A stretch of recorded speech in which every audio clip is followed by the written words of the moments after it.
Okay, just look around you for a second. The book on your shelf, the article you just read, even the words right here on this screen. We are literally swimming in a sea of printed text. It's so fundamental to our world, it's kind of easy to forget that it all had to be invented. So today, let's dive into the incredible story of how one technology didn't just change how we read, but completely remade society itself. No, really, just stop and imagine that.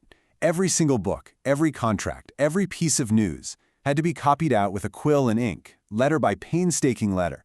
For centuries, that was just reality. It was a world built on the slow, meticulous work of the human hand. So how in the world did we get from that to the instant information we have today? You see, before print, information was basically trapped. Knowledge wasn't for everyone. It was a luxury item. A single book could take a scribe months, sometimes even years, to produce. That made them wildly expensive and only available to a tiny, privileged few. This was the great information bottleneck of the pre-modern world. I mean, this was a world so different from ours. Scribes were the gatekeepers of all knowledge, but the books they made were fragile, incredibly rare, and, full of human errors. For almost everyone else, culture was something you heard, not something you read. Stories, news, religious texts, it was all spoken, recited from memory. The idea of just sitting down and reading a book silently by yourself, that was almost unheard of. Now, the very first spark of this whole revolution, it wasn't lit in Europe. Nope. It started way over in East Asia, with an idea that would slowly start to pry open the gates of information for everyone. So, way back in 594 AD, China was already using woodblocks to print texts. But in a world without, the internet, ideas traveled at the speed of a camel caravan. It took 500 years for Chinese papermaking to even get to Europe. And yeah, Marco Polo brought back stories of woodblock printing, but it was still a really slow process. It just couldn't keep up with a continent that was getting hungrier and hungrier for books. And all this growing demand created the perfect storm for a huge breakthrough. The world was ready for a technology that could finally break that information bottleneck. And that's when a German goldsmith named Johann Gutenberg enters the scene with his revolutionary printing press. And the difference was, well, it was staggering. A scribe could maybe copy a few pages a day, right? Gutenberg's press, using movable metal type, could churn out 250 sheets per hour. Just think about that for a second. The cost of books just plummeted, and all of a sudden, books weren't just for the super rich anymore. A whole new public of readers was born, and that information bottleneck was completely shattered. The result was a literal information explosion. In the last 50 years of the 15th century, Europe printed about 20 million books. Okay, big number, but just 1 century later, that number jumped tenfold to 200 million. This wasn't just more of the same. This was a revolution that was about to remake an entire continent. So, what happens when you suddenly unleash a flood of new ideas on millions of people who've never had access to them before?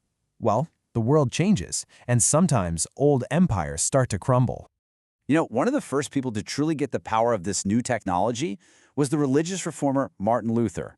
For him, the printing press wasn't just a machine, it was a divine tool, a gift from God to spread his message far and wide. And his ideas went viral, 16th century style. When he posted his 95 Theses, printers immediately started copying them and spreading them everywhere. His translation of the New Testament sold 5,000 copies in just a few weeks, an absolutely massive number back then. For the first time ever, a single person could challenge an established authority on a scale that was just impossible before, and it directly fueled the Protestant Reformation. But not everyone was celebrating. For scholars like Erasmus, who were used to a world where knowledge was carefully controlled, this just felt like chaos. He worried that without the old gatekeepers, you'd just get a flood of, in his words, stupid, ignorant, slanderous, irreligious, and seditious books that would poison everyone's minds. And you know what? Erasmus's fears were kinda on the money. The same machine that let a monk challenge the Pope could just as easily be used to question the divine right of a king. Print created this new arena for public debate that would eventually turn its sights on the power of the state itself. In fact, a lot of historians argue that the French Revolution was basically born on the printing press. It spread the radical new ideas of the Enlightenment, thinkers like Voltaire and Rousseau, and it created what we now call a public sphere, where normal people could actually debate politics. For the first time, this powerful new force called public opinion started to matter, and a whole underground press, pumping out pamphlets and cartoons making fun of the royals, just fanned the flames of revolution. Okay, so this revolutionary power wasn't just a European thing. As the printing press spread around the globe, its impact got way more complex, especially in places like colonial India. Over here, the printing press really had two faces. On the one hand, the British colonial government used it as a tool of control, to celebrate their own rule, and even to pass censorship laws to silence anyone who disagreed with them. But at the exact same time, Indian reformers and nationalists were using that very same technology to spread their own ideas, to debate social change, and to build a sense of shared identity in their fight against that rule. And we see a familiar pattern, right? Just like in pre-revolutionary France, political cartoons became this incredibly powerful weapon.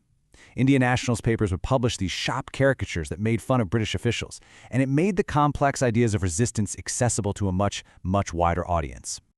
And Gandhi himself just summed it up perfectly. He knew that the fight for Swaraj, or self-rule, was completely tied to the fight for a free press. The ability to print and to debate ideas openly was the absolute bedrock of the entire nationalist movement. So, from a monk's quiet study to the busy presses of revolutionary Paris and colonial India, we've seen how this one piece of technology has reshaped the world again and again. So what is its ultimate legacy? Well, the print revolution was never just about making books faster or cheaper. It was a complete transformation of our relationship with information. It literally created the concepts of mass literacy and public opinion, ideas that are now the absolute foundation of our modern world. In the end, it's this simple. Print didn't just help us read things. It completely changed how we think. The world that the printing press made has been our reality for over 500 years. But right now, we're living through another one of these massive information revolutions. So the final question really is for us. What kind of world are our screens and our feeds and our algorithms shaping for the next 500 years?